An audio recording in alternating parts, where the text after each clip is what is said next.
Hello and welcome to Cannesversations at CES 2026 here in Las Vegas. My name is Mike Richter from Unplugged Collective, and we're having cam-worthy conversations everywhere the industry gathers. I'm here today with Randall Rothenberg from agenticadvertising.org. How you doing? I'm great, Mike. Thank you for having me. I love having you here. How's your CES been? It's been a lot of steps. How many have you done? I haven't looked. Matt, I think, has hit 20,000. I'm not sure I'm there yet. Only 20? It's okay. I mean, usually I've seen like 40K in a day. I'm just kidding. No, 20,000 is a lot. Well, Tiffany hit 20,000 for sure, because we talked about it earlier. It's a lot of steps. 20,000 and 26 steps is what we should try to go after, right? Not a bad idea. Not a bad idea. That should be a New Year's resolution. Yeah, we can go with that. So you ready to answer some questions today? Yes, please. Yeah, absolutely. But before we do that, I'd love for you to tell the folks at home a little bit about you and what you've been working on. So I'm here talking to you because my partner and friend Matt Eagle and I are helping the 20 or 30 so founders of the AdCP protocol develop an organization. We think of it as a professional association for agentic builders and implementers. So we're here talking to people quite a lot about AI and organizational design and how to forward the movement. It's an important conversation to have. Yeah. I mean, AI is not only just the buzzword. It is the only word we've been hearing all week, isn't it? Oh yeah, this is it's probably the most exciting CES, at least in our conscious memory, because it's a technology and a tool or a set of tools that kind of realizes the vision of the internet that so many of us felt when we first saw it, kind of around 94, 95, 96. So the power here is immense. I mean, look, it feels like turn of the century again. Yeah, well, it kind of is. Yeah. It's the turn of the quarter century. That counts. Turn of the quarter century does count. Right. I mean, we're on the quarter quell, right? Exactly. So let's jump on into it. Okay. We got some fun questions about a few topics I think you might know a little bit about. First and foremost, should brands be concerned about their ads running adjacent to AI-generated content? My reflex was to say no, not at all. But I'll give a more serious answer, which is brands should always be concerned about the content that their ads are running adjacent to. Whether it was designed by AI or designed by human beings is not really the relevant question. You still have to have processes in place to make sure that you have the right ads appearing in the right places at the right time for the right people. That's still going to take a degree of human intervention, but there's a high degree of automation that can be applied to it as well. Very important. I mean, it kind of goes along that same line where brand safety has been a big topic for a long time. We're almost kind of falling out of brand safety into brand suitability. Would you say so? Well, yeah. I mean, I have a particular point of view on this. After 15 plus years at the IAB, I think a great deal of the brand safety movement was kind of invented to create an excuse for a whole new set of ad tech companies to come in together, or to come into existence, to create fears for brands. And so some of it was worthwhile, some of it was not worthwhile. I think the larger issue again is we have a new underlying technology and a set of tools and protocols and standards built on that underlying technology, by which I mean the LLMs, that allow you to automate these processes in ways that we have not been able to do before, and also, really importantly, to integrate functions in the marketing supply chain that were not integratable in the past. So we're literally creating a new way of doing business. And it's not just advertising as we've conventionally understood it to be. It's the entirety of the marketing value chain, end to end, from the creation of business strategies and product strategies to the realization of those strategies through creative ideation, through the production of the creativity, through the distribution of the creative product, through the procurement of the media, the budgeting, the pricing negotiations, the optimization, the measurement and the optimization, the ability to automate that set of processes and bring in things that we couldn't bring in before is revolutionary. It's transformational. Oh, it's important. I mean, as you're going through each of these different steps, I remember being at a former publisher myself, programmatic realm, all of that. I kept thinking to myself, oh God, each one of those is another tech tax. Each one of those is another hop, another thing I've got to pay for.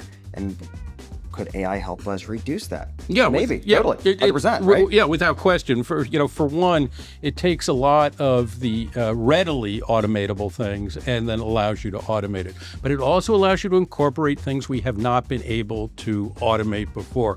We've been having a lot of conversations here with publishers that have not just kind of an online or digital presence, but also an offline presence in television, in radio, in print publishing. They're extraordinarily important. They have vast consumer audiences, but they've been kind of left on the side of the digital revolution. It now becomes possible to be able to take their services and their products and integrate them back into this agentic workflow in ways that they've been excluded during the programmatic era. So that's very powerful to be able to do that again. Oh, I completely agree.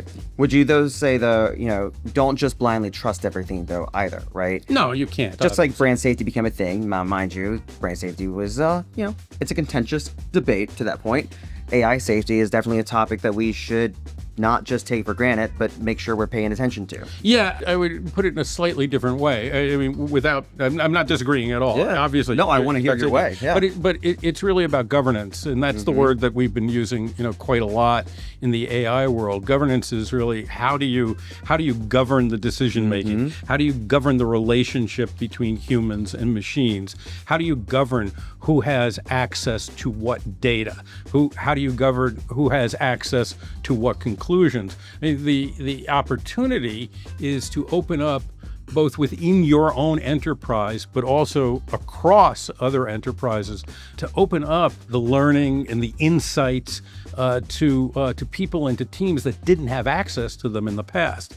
So the ability to do that, again, I keep using the same word, is transformational, but you have to have the right guardrails in place, the right processes in place to make sure the things are being used properly. I love the word transformational. I mean, I feel like as we enter this new quarter century, it's a transformative era. Yeah, for us, right? Well, as you know, because you've been talking to a lot of folks here, we haven't seen this kind of energy and excitement at CES in a number of years.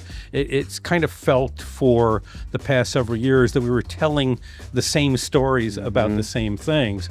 And I can tell you, personally, one of the things that makes me so excited about this set of technologies and these conversations at CES is really bringing creativity back into the center of the conversation, back into the center of the industry, back into the center of the relationships that actually drive people to buy products, buy brands, buy services. That's a big honkin' change. Oh, it makes me excited. It makes me want this year to become the year of CTV again, the year of mobile again, the year of gaming again. Why? Because we can apply AI to it, right? Yes. Yeah. So it's kind of like the things that we've been stale hearing, we can now refresh it and have fun with it. Yep. But I want to go back to trust and transparency a bit. On to the next question. Speaking of that, are brands prepared for a world where consumers question everything they see? It's a good question. I don't think people are going to be questioning everything they see. I think they're going to be questioning things that purport to be a form of reality, and they're not sure about it. I don't think they're going to question, I don't think consumers are going to be questioning whether this is a thing that's entertaining them or informing them was done with gentified tools or done by old-fashioned film cameras or by digital cameras or something else. To put it in realistic terms, I don't think people necessarily cared that Coca-Cola Christmas ad was done by generative AI. The question was really going to be, do I like that ad? Is it moving me? Is it fun? I think that's much more relevant. It did feel a little creepy to me. Just a little, but it did. But at least it still kept the same stylization that Coca-Cola is used to. Didn't make you feel as creepy as Polar Express did, though, did it? That is true. That is a very creepy thing to be freaked out about. Yeah. So it's not about AI. No, it's not, right? I mean, as we go back to the things, right? Like things that we're concerned about. Look at MFA sites. that's a whole other contentious debate. But Yeah, all the yeah. content that was produced for MFA sites before AI was a thing, Yeah. also slop, right? People Yeah. were concerned about that. Yes, So, slop is really interesting, and actually I think it points to the real opportunity here. Why is there slop? Why is there so much? Matt and I have been using a term. We even published a Substack under the title "The War Between Creativity and Crap," where we spelled creativity and crap with an AI in the center. And the reason you have all that CRAIP or slop is because it is so easy to do. If you go onto YouTube, there's thousands and thousands of videos that explain in real clinical detail how to create AI crap advertising. What that does is it puts a premium on truly great ideas, truly well executed. Can you generate truly great ideas, truly well executed using AI? Yes, but it's generally going to require real expert human intervention. The role of great creative people, great creative directors, if anything, goes up during this next period, not down. oh, I completely agree. Yeah. Listen, the creative stuff that we do with Unplugged, we use AI as a tool to help us accelerate what we can do every single day. And it's helped us build a brand over the past year and a half that has lit on fire. So fully agree with you on that. I had an experience, this is a couple weeks ago, with another colleague of Matt's and mine, where I was doing some just exploration of the AI marketing supply chain, just trying to create a kind of a 2x2 scatter plot, and took me a couple hours, about 3 hours, and I sent it to our colleague. And am I allowed to swear? Hell Okay, yeah. okay. I sent it to my colleague, and he called me up, and the first words out of his mouth were, "Holy shit! This illustrates everything we were trying to get at." And I said to him, "John, I did in 3 hours what at Booz, our old company, our old consulting firm, would have taken a team of 3 associates and a couple senior associates 3 weeks to do." And I was a classics major. Wow. And that to me, it really explains the potential here in terms of strategic development, analysis, creativity, all the portions of the marketing supply chain. It just amplifies, augments what we can do as individuals. I love that. I mean, fully agree with you. Yeah, Wayne, you've been having the same experience. 100%. Yeah. So I've got no notes on that one for you, but I do have notes on the next question. Uh-oh. AI agents. You mentioned a little bit about them earlier. You're talking about agentic advertising every single day of your life right now. It is your passion. And we're seeing it interacting with digital experiences at scale. How much do we actually understand about that behavior today? And where do you think we're fooling ourselves? Well, I'm not sure if we're fooling ourselves about this, but the marketing world has a tendency to make lots of things extraordinarily complicated in ways that people who do manufacturing for a living don't.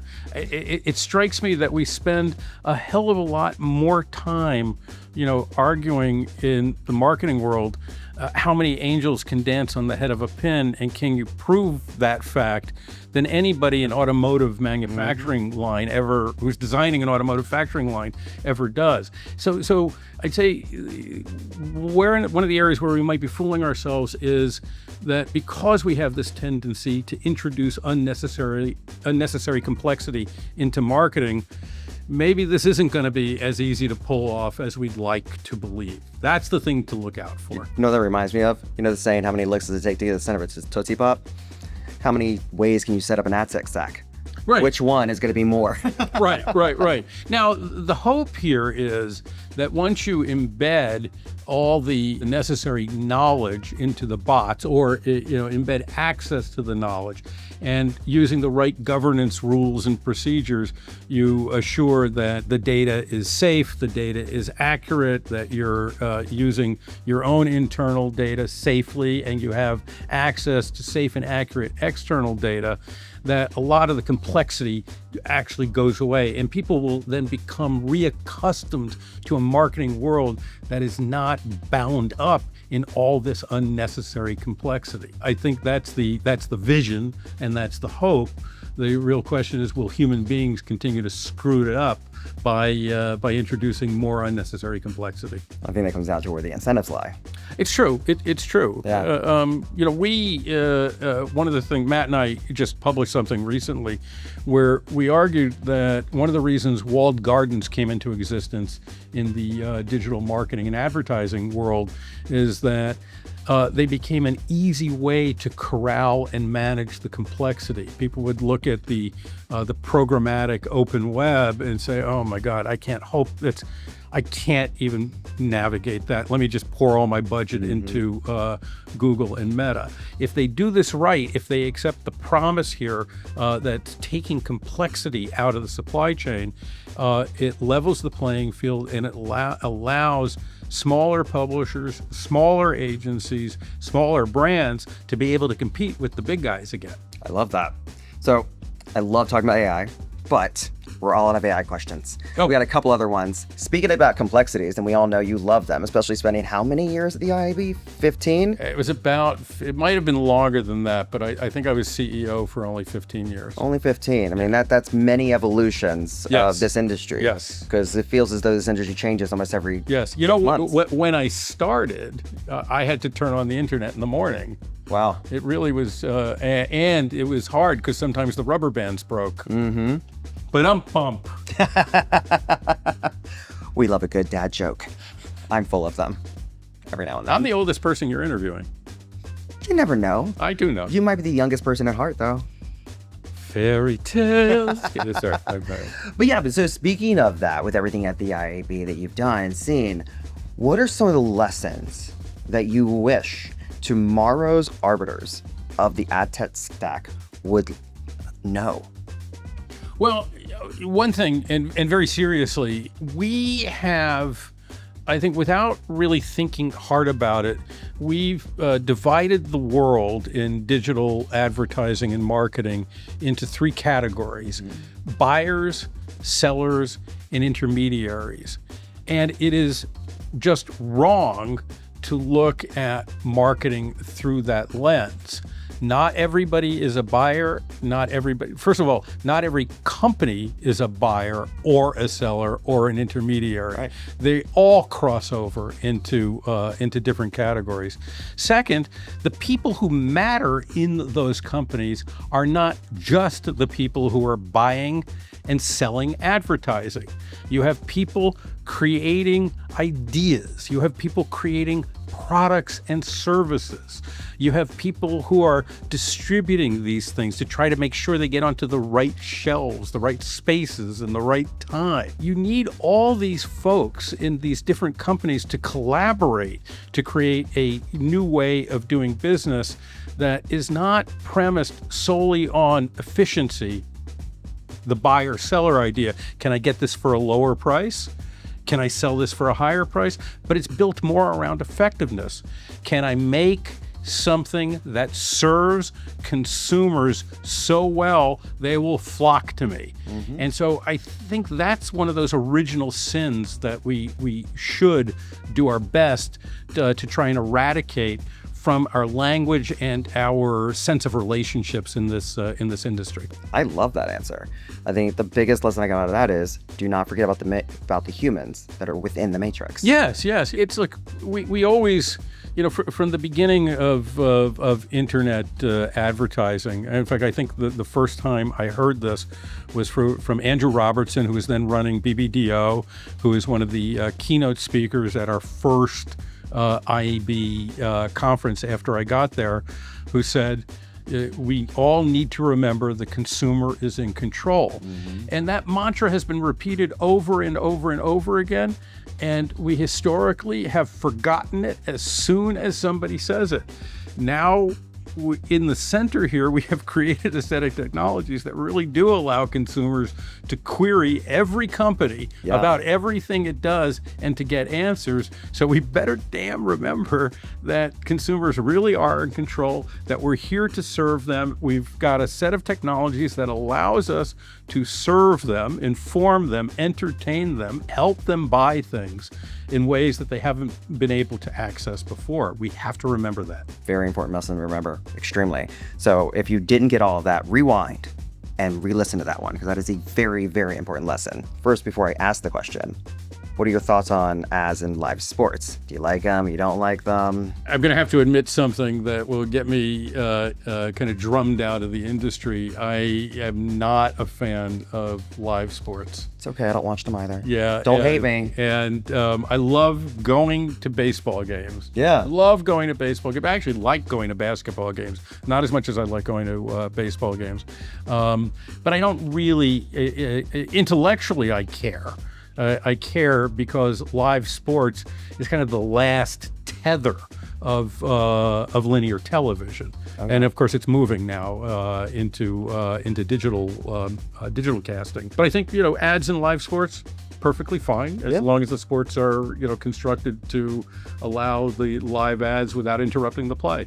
I completely agree. I mean, the thing we've been asking everybody about this week is how we can mix non-disruptive ad formats into live sports to maximize revenue without annoying latency-sensitive fans. I think that's really the it's how you construct the production and the production opportunities. I'd like to believe that the broadcast linear and non-linear producers of live sports programming will be smart enough not to kill the the goose that lays the golden egg. Fingers crossed. Right. Fingers crossed. Right. But again, history of television is such that there is this tendency to try and shove as much advertising as possible into any given time slot. Right. And so they've got to kind of resist that. It's not just a problem for linear television executives, but God knows, programmatic digital executives have shoved a lot of advertising into a lot of spaces. So we've got to kind of resist that tendency. Again, consumer is in control.